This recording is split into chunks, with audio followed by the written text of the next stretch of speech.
Dans cette vidéo, je vais vous dire pourquoi les très hauts rendements peuvent être dangereux en immobilier. C'est parti! Salut les investisseurs intelligents, c'est un plaisir de vous retrouver aujourd'hui dans cette toute nouvelle vidéo. Et dans cette vidéo, on va aborder un point qui interroge beaucoup d'entre vous. Et je vais commencer par aborder ce point en vous racontant une petite anecdote, une histoire qui m'est arrivée personnellement au tout début de l'année 2015 lorsque j'étais déjà lancé dans ma carrière d'investisseur mais je n'avais pas les mêmes réflexes qu'aujourd'hui. Donc début 2015, je me porte acquéreur pour un bien immobilier situé à 25 km au nord de Brignoles, donc dans le Var, en Provence. Donc vraiment dans l'arrière-pays, un petit village un petit peu reculé. Et je me mets d'accord avec le propriétaire sur un prix, on arrive à baisser le prix, on fait une belle négo, entre 25 et 30% de négociation. Et j'estime par rapport aux travaux, j'avais déjà réalisé pas mal de travaux avant dans des immeubles, là je veux cet appartement-là, j'estime parfaitement les travaux, etc. Et puis on se met d'accord sur le prix, et là il y a mon notaire et le notaire du vendeur qui se mettent d'accord pour une date de signature 3 semaines plus tard. 3 semaines plus tard, donc moi je grogne un petit peu, je dis 3 semaines c'est quand même long, mais bon, tant pis, c'est 3 semaines, c'est 3 semaines, je veux impérativement que mon notaire soit présent pour la signature de ce compromis de vente. Donc on attend 3 semaines. Et moi je commençais à faire du coup entre-temps mes différents travaux, mes différentes simulations, et à la fin j'avais vraiment un bien avec une super rentabilité puisqu'on était aux alentours de 15% de rentabilité brute. Et là à ce moment-là j'ai parlé à mon mentor de cette acquisition que j'étais en train de faire, et il m'a rappelé les bases de l'immobilier. Et il m'a dit tout simplement que je risquais de faire une bêtise et qu'il fallait faire attention à certains paramètres parce que du coup j'avais 3 semaines devant moi, 3 semaines jusqu'à la signature du compromis de vente, et puis après le compromis de vente, eh bien j'avais encore 10 jours pour me rétracter si je souhaitais me rétracter. Donc 3 semaines, 3 x 7, 21, ça nous amenait à 21 jours, plus 10 jours de rétractation, j'avais donc 31 jours, donc un mois complet pour encore analyser, affiner ma stratégie par rapport à ce bien-là.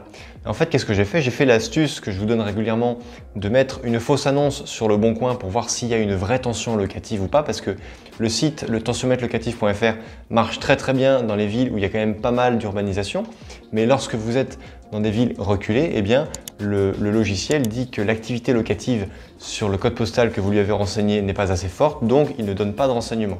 Donc dans ce cas-là, si vous voulez sourcer et avoir une vraie et bonne information, il n'y a que la fausse annonce sur le bon coin. Mais écoutez, en un mois, j'ai eu qu'une vue de l'annonce, j'ai eu 0 appel, j'ai eu 0 mail. Donc voilà, j'avais un bien qui avait une très bonne rentabilité brute si on comptait 12 mois de location. Mais si je louais en meublé, parce que moi dans mon schéma il n'y avait que le LMNP qui fonctionnait et que à chaque rotation de locataire, eh bien, je mettais 4 à 6 mois à en retrouver un autre, autant vous dire que ma rentabilité brute elle serait passée de 15% à peut-être 3 ou 4%. Donc je me suis fait complètement aveugler par l'appât du gain. Premièrement, ne vous faites pas aveugler par l'appât du gain. L'immobilier est un business et comme tous les business, c'est uniquement les chiffres qui doivent décider. Vous devez donc impérativement maîtriser l'environnement financier qui gravite autour d'un investissement. Je vous mets juste ici le tableau, le calculateur des investisseurs intelligents que je vous donne. Vous n'avez qu'à le télécharger en cliquant sur un lien qui est juste situé en dessous dans la description de la vidéo, et vous allez apprendre avec ce tableau à maîtriser l'environnement financier d'un investissement immobilier. Donc, maîtrisez ce point-là.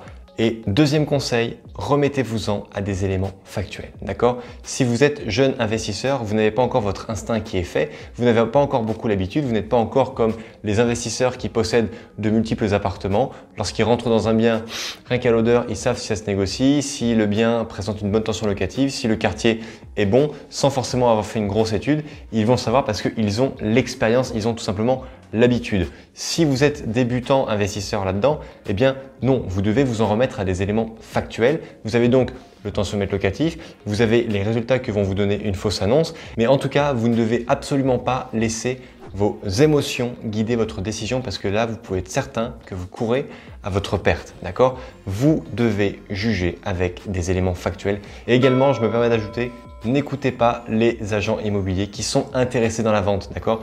Que le bien soit mal situé, mal fréquenté, dans un mauvais quartier, etc. L'agent immobilier, s'il en a connaissance, il ne vous le dira pas parce qu'il sait que ce sont des arguments qui vont vous défaire de la vente. Donc, de base, n'écoutez pas les conseils des personnes qui sont intéressées dans la vente. Si vous avez trouvé que ça, c'était une information pertinente, c'est vraiment là le moment de liker cette vidéo.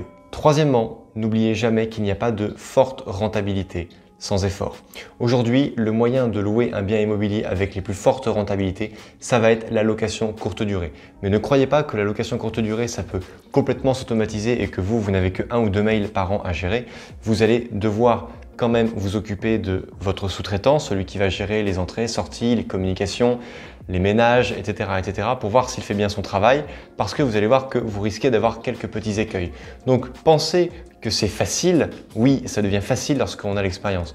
Mais au tout début, si vous vous dites je vais acheter mon appartement, je vais le rénover, je vais le meubler, je vais mettre une société qui va le gérer, oui effectivement vous pouvez tomber sur une bonne société. En général les très bonnes sociétés, elles prennent des frais très importants, ce qui veut dire que votre rentabilité va être grignotée par les frais qui vont être prélevés par la société qui va vous le faire et qu'au final, ça ne va pas être beaucoup plus intéressant qu'un appartement loué en meublé classique ou un moyen de location, une façon d'exploiter qui est plus classique. À vous de voir où est-ce que vous voulez mettre le curseur entre forte rentabilité ou grande tranquillité, d'accord? Vous avez des personnes qui cherchent les biens à forte rentabilité, les immeubles de rapport avec beaucoup de travaux, les locations courte durée à tire-larigot, les grandes colocations. Et de l'autre côté, vous avez les personnes qui cherchent les biens beaucoup plus tranquilles à exploiter, comme les locations nues, donc les locations vides, sans meubles, où vous avez des gens, des familles qui vont rester en moyenne 5 à 7 ans dans le bien. Et là, pendant 5 à 7 ans, la personne va faire l'entretien de son logement. Et pendant 5 à 7 ans, effectivement, vous n'allez quasiment avoir aucune nouvelle de votre locataire parce qu'il va payer régulièrement son loyer. Et en même temps, il n'y a pas de va-et-vient, il n'y a pas de gros frais d'entretien. C'est beaucoup plus tranquille à gérer. Mais en même temps, de l'autre côté, si vous faites que de la location nue, vous allez avoir des biens avec des rentabilités qui vont être entre 8 et 11%. Mais vous allez avoir beaucoup de mal à décoller et avoir des rentabilités beaucoup plus fortes, sauf si vous négociez comme un dieu et que là, vous arrivez vraiment à le faire. Mais sinon, en location nue, vous allez donc avoir beaucoup de tranquillité. Et en location courte durée, vous allez avoir des biens avec de grosses rentabilités, mais également des gros efforts à fournir. Quoi qu'il arrive, vous ne devez pas fantasmer sur le fait qu'avec l'immobilier, on peut se faire de l'argent facile. On peut se faire de l'argent facile, oui, effectivement, quand on a l'expérience. Mais au tout début, si vous voulez vous faire beaucoup d'argent avec l'immobilier, il va falloir faire des efforts. Déjà au tout début, il va falloir prendre votre voiture, il va falloir rouler pas mal en France pour aller visiter des biens immobiliers, il va falloir négocier, il va falloir faire des allers-retours pour gérer les travaux. Enfin voilà, c'est pas un long fleuve tranquille. En tout cas, au tout début, ça demande un certain effort. Bon, si on apprend, si on se forme, on peut minimiser ces efforts pour avoir un maximum de résultats. Mais quoi qu'il arrive, vous devez investir en connaissance de cause et ne pas fantasmer sur les très très fortes rentabilités. Vous pouvez et vous aurez, je vous le promets, des très fortes rentabilités si vous vous occupez bien de votre bien, si vous ne mettez pas trop de sous-traitants qui s'occupent de vos locations courte durée. Là, oui, effectivement, vous allez avoir beaucoup de cash flow et du gros cash flow. En revanche, tout dépend ce que vous voulez faire. C'est pour ça que moi, je vous recommanderais toujours de diversifier, d'accord?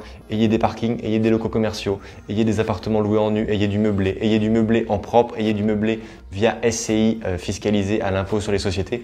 Bref, utilisez tout ce qui se fait et une fois que vous aurez fait un peu de tout ce qui se fait, eh bien, vous prolongerez, vous irez renforcer un petit peu les modèles d'exploitation qui correspondent plus à ce que vous cherchez en termes de ratio entre rentabilité et tranquillité.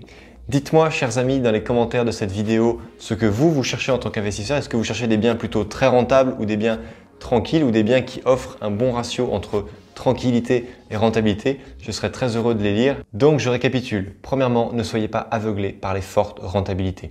Deuxièmement, remettez-vous-en à des éléments factuels pour juger de la viabilité de votre projet. Et enfin, troisièmement, ne fantasmez pas sur les fortes rentabilités, elles existent oui, mais vous devez y mettre un petit peu d'effort. Cette vidéo est terminée, chers amis, je vous remercie de l'avoir suivi en totalité. N'hésitez pas à la liker, à la partager, à vous abonner à la chaîne si bien sûr ça n'est pas déjà fait. Et bien sûr, comme d'habitude, n'oubliez pas que crise ou pas crise, on fait la route ensemble. Ciao!